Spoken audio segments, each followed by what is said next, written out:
പാലക്കാട്ട് വിജയിയായ രാഹുൽ മാങ്കൂട്ടത്തിൽ അമ്മയോടൊപ്പം ആ ദൃശ്യങ്ങളിലേക്ക് വരാം. അതിനുശേഷം താങ്കളിലേക്ക് വരാം. രാവിലെ ഇനി എങ്ങനെയാണ് ഇവിടെ വീടെടുക്കുക? ഈ ഫ്ലാറ്റിൽ തുടരും? എന്താണ് ഇവിടെ തുടരും? പിന്നെ MLA-യുടെ ഓഫീസൊക്കെ തുടങ്ങാനുള്ളതായോ അതോ ഷാഫിയുടെ ഓഫീസിൽ തന്നെ? ഇല്ല, പുതിയ ഓഫീസായിരിക്കും. ഇല്ല, അങ്ങനല്ല. അതിനിപ്പോ ഞാൻ വിചാരിച്ച പോലും അങ്ങനെ ഈ നാട്ടിൽ നിന്ന് കെട്ടിക്കെട്ടിക്കാൻ പറ്റുന്ന ഒരു പ്രതിച്ഛായല്ല ഉള്ളത്. അപ്പൊ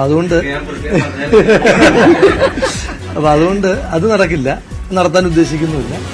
എന്തായാലും എത്രയും പെട്ടെന്ന് തന്നെ ഓഫീസ് എടുത്ത് പ്രവർത്തനം ആരംഭിക്കും. അമ്മയുടെ ഒരു ചോദ്യം, കഴിഞ്ഞ തവണ ബർത്ത്ഡേ ആഘോഷിച്ചപ്പോഴേ പാർട്ടി പ്രവർത്തകരും ഒക്കെ പറഞ്ഞിരുന്നു അടുത്ത തവണ രണ്ടാളും കൂടി വരുന്നത്.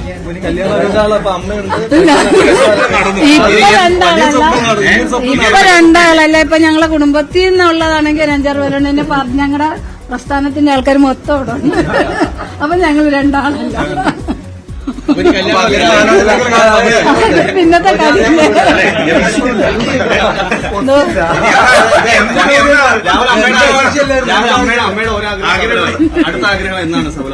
അമ്മയുടെ ഇപ്പൊ രണ്ടാമത്തെ ആഗ്രഹം ഫ്രിഡ്ജാണല്ലോ. സത്യപ്രതിജ്ഞ സ്പീക്കറാണ് ഡേറ്റ് തീരുമാനിക്കുന്നത്. ഫ്രിഡ്ജാണല്ലോ, അത് വിശ്വമാണല്ലോ. അതും തീരുമാനമായി. ഭക്ഷണമൊക്കെ കഴിക്കുന്നുണ്ടായിരുന്നോ പ്രചാരണത്തിനിടയ്ക്ക്? ഞങ്ങൾ നാട്ടിൽ പോയിരിക്കുമായിരുന്നു. പിന്നെ ഇന്നെന്തൊക്കെയാ ഒരുക്കിയേക്കുന്നത്? എന്നെക്കാളും കൂടുതൽ അറിയാൻ നിങ്ങൾക്കല്ലേ രാവിലെ ഭക്ഷണം കഴിക്കുന്നുണ്ടോ? സ്പെഷ്യൽ എന്തെങ്കിലും ഉണ്ടോ? ഒന്നുമില്ല. മോൻ എന്തൊരു കൊടുക്കുന്ന ഉപദേശം എന്താണ് ഈ സമയത്ത്? ഈ അവന് ഉപദേശം എന്ന് പറഞ്ഞാൽ ഞാനായിട്ടൊന്ന് ഉപദേശിക്കും.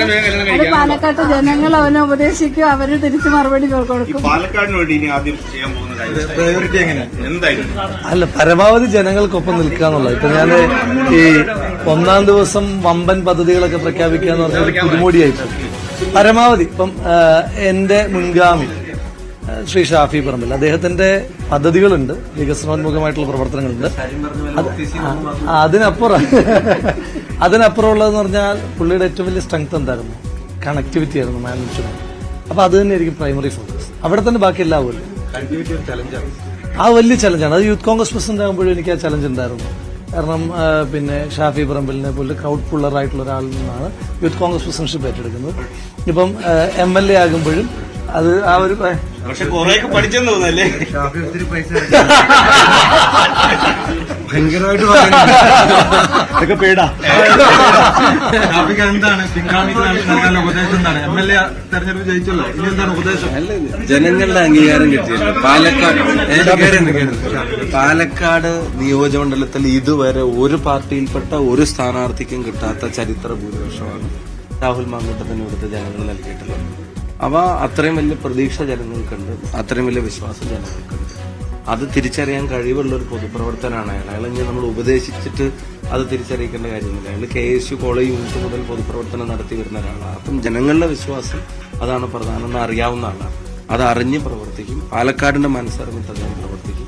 ഞാനുണ്ടായതിനേക്കാൾ കൂടുതൽ അയാൾ പാലക്കാട് ഉണ്ടാവും. പാലക്കാടിന്റെ ശബ്ദമായിട്ട് നിയമസഭക്കകത്തും പുറത്തും അദ്ദേഹം ഉണ്ടാവുന്ന ഉറച്ച പ്രതീക്ഷ. ഞാനിവിടുത്തെ ഒരു വോട്ടറും കൂടിയാണ്.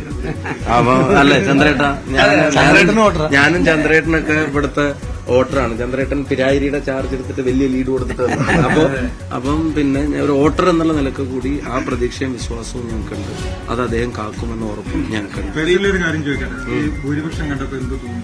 ഭൂരിപക്ഷം ആഗ്രഹിച്ചതുകൊണ്ട് സന്തോഷം തോന്നി, അഭിമാനം തോന്നി. കാരണം പിന്നെ നിങ്ങളിൽ എല്ലാവരും അല്ലെങ്കിൽ പലരും ഇന്നലെ വൈകുന്നേരം വരെ ഞങ്ങൾ തോൽപ്പിച്ചുകൊണ്ടിരിക്കുകയായിരുന്നില്ല, ആരെങ്കിലുമൊക്കെ പറയുന്നത് കേട്ടു.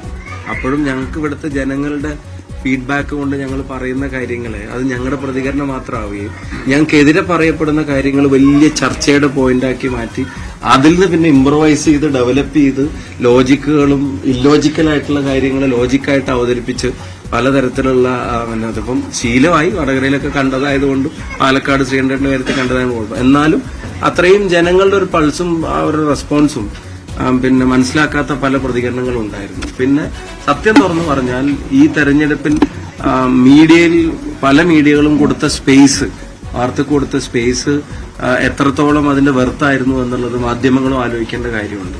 ഇപ്പം ആരെങ്കിലും ഒരാള് പിണങ്ങി അല്ലെങ്കിൽ ഒരാളുടെ രണ്ട് കുറ്റം പറയുക എന്നുള്ളത് തെരഞ്ഞെടുപ്പ് സമയത്ത് പറയുന്ന കുറ്റമല്ലേ എന്ന് വിചാരിച്ചിട്ട് അതിനൊക്കെ ഗ്ലോറിഫൈ ചെയ്ത് വലിയ സ്പേസ് കൊടുക്കുന്നതും തെരഞ്ഞെടുപ്പിലെ ജനങ്ങളുടെ ബിഹേവിയറും തമ്മിലുള്ള ബന്ധത്തെ മാധ്യമങ്ങളും ഒന്ന് പഠിക്കണം. എന്നിട്ട് ആർക്കാണോ അത്തരം സ്പേസിന്റെ വെർത്തുള്ളത് അവർക്ക് കൊടുക്കണം എന്നുള്ളത് ഒന്ന് പിന്നെ പറയാം. പല രാഷ്ട്രീയ പാർട്ടികളും മാധ്യമങ്ങളെ ബഹിഷ്കരിക്കുന്ന സമീപനമൊക്കെ സ്വീകരിച്ചിട്ടുണ്ടായിരുന്നു.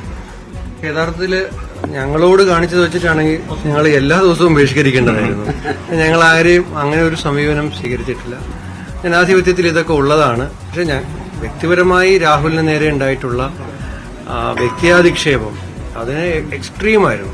ഞങ്ങൾ ആരും മത്സരിച്ച സമയത്ത് ഞങ്ങൾക്ക് ആർക്കും നേരിടേണ്ടി വന്നിട്ടില്ലാത്ത ഒരു ഞാൻ രാഹുലിനെ അഭിനന്ദിക്കുകയാണ്. കാരണം ആരുടെയും സമനില തെറ്റുന്ന വ്യക്തിയാധിക്ഷേപത്തിൽ സമചിത്തതയോടുകൂടി അതിനെയെല്ലാം പാലക്കാട്ടെ വിജയ് രാഹുൽ മാങ്കൂട്ടത്തിൽ ഷാഫി പറമ്പിലിനും PC വിഷ്ണുനാഥിനും മറ്റ് നേതാക്കൾക്കും ഒപ്പം രാഹുൽ മാങ്കൂട്ടത്തിൽ അവിടെ തെരഞ്ഞെടുപ്പ്